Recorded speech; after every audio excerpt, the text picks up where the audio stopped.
Hello friends, welcome back to our channel. আমি সুদীপ্তা। আশা করি আপনারা সবাই খুব ভালো আছেন। আমিও খুব ভালো আছি। আজ আপনাদের সঙ্গে শেয়ার করতে চলে এলাম একটি ছোট্ট বিয়েবাড়ির ব্লগ নিয়ে। আমরা একটা অনেক দিন পর অপেক্ষায় শেষ আমরা একটা বিয়েবাড়ি পেলাম।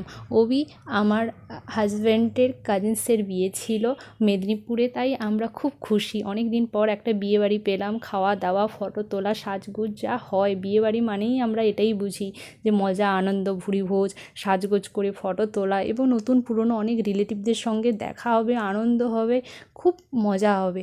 তাই আমরা কলকাতা থেকে চলে গেলাম কাঁথিতে আমার ওই হাজব্যান্ডের কাজিনসের বিয়েতে। আর ওই বোনকেও আমি বিয়ের পর কোনো দিন দেখিনি, তাই দেখা হবে, ওর সঙ্গে আলাপ হবে, তাই সেই দিন চলে গেলাম খুব আনন্দের সঙ্গে।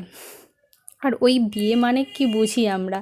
বিয়ে মানে আমরা তো সব আনন্দই করি, কিন্তু একজন মেয়ের বাবা যিনি পিতা হন, তার যে এত বছরে শ্রম করে রাখা, যে যত পয়সা যেদিন যা ছিল এত বছর ধরে, তার যে সেভিং প্রায় সবটাই তিনি ওই একদিনেই খরচ করে বলতে গেলে। এছাড়া তার যে প্রিয় তার মেয়ে, সবার পাশে তার বাবার পাশে তার মেয়েই প্রিয় হয়, যা বুঝি আমরা। কারণ তার মেয়ে হচ্ছে ছোট থেকে বড় হওয়া, তার যে পুরো রাজকন্যার মতো একজন বাবা তার মেয়েকে মানুষ করে তার যত্নের সঙ্গে, এবং অনেক প্যাম্পারিংয়ে তার ফ্যামিলি মেম্বাররা তাকে বড় করে। তাই বাবার মন সেই একই ডেতে তার সংশয় থাকে, যার হাতে তার মেয়ের হাত তুলে দেবে, সে তাকে টেক কেয়ার করবে কিনা। যতই বলি বাবার মন, তার মেয়েকে নিয়ে সংশয় তো থাকবে। সবার পিতামাতা চায় তার সন্তান, ছেলে হোক বা মেয়ে হোক, সবাই যেন সুস্থ থাকে এবং ভালো থাকে।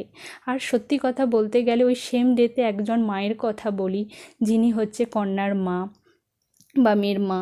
সে হচ্ছে আলাদা করে কি বলবো, নিজের সুখ আহ্লাদ বিসর্জন দিয়ে নিজের সন্তানকে কাছে টেনে রাখে। আমরা মধ্যবিত্ত পরিবারে বড় হয়েছি, তাই আমরা জানি যে তার মেয়েকে তার ছোট থেকে বড় হওয়ার যে গুড মোমেন্ট, ব্যাড মোমেন্টগুলো অনেক পাশ থেকে দেখে।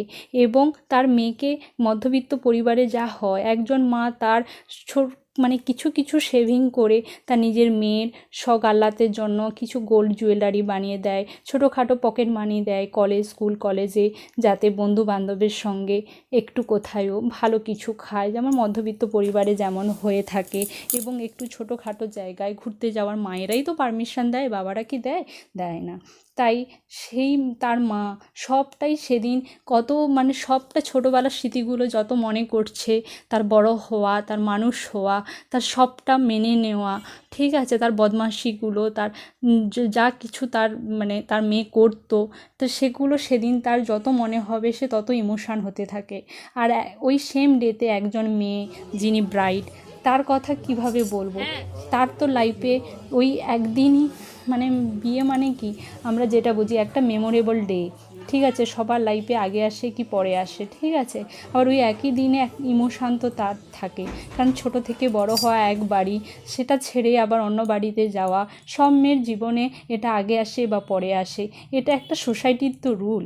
একজন মেয়ে তার সেই বাড়িতে যেভাবে তার মানুষ হওয়া, তাকে বড়রা বা ছোটরা যেভাবে তাকে ভালোবাসা দিত, এবং কি খাবে না খাবে, তার কি পছন্দ অপছন্দ, সে একটা ফ্যামিলিতে যেভাবে ছিল, তার এবারে অন্য বাড়িতে গিয়ে এবার তাকে সবার সঙ্গে আলাপ করা এবং সবার সঙ্গে কথা বলা, এবং তার যে জিনিসগুলো প্রথমে তো আর দেখা হয় না, তার ওই বাড়িতে গিয়ে তাকেই সবার জিনিসগুলো আগে বুঝে নিতে হয়, কে কোনটা খায়, কে কোনটা খেতে ভালোবাসে, কে কোন ব্যবহারটা করলে বেশি খুশি হবে, কে কোন জিনিসটা মর্নিংয়ে পছন্দ করে, কে কোন জিনিসটা ইভিনিংয়ে, বা অনেক রিচুয়াল থাকে, সব জিনিসগুলো ফলো আপ করা এবং সিনিয়রদের সঙ্গে সেটা মেনটেন করা, সবটা অ্যাডজাস্টমেন্ট করা।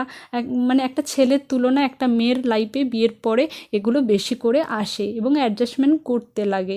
তাহলে তুমি লাইফে এগিয়ে যাবে, না হলে তোমার লাইফে ওই বিয়ের পরে ওই সব খুঁটিনাটি ঝামেলা চলতে থাকে। এইসব বেশি কথা আর বলবো না, আর বেশি কিছু জ্ঞানও দেবো না, ঠিক আছে।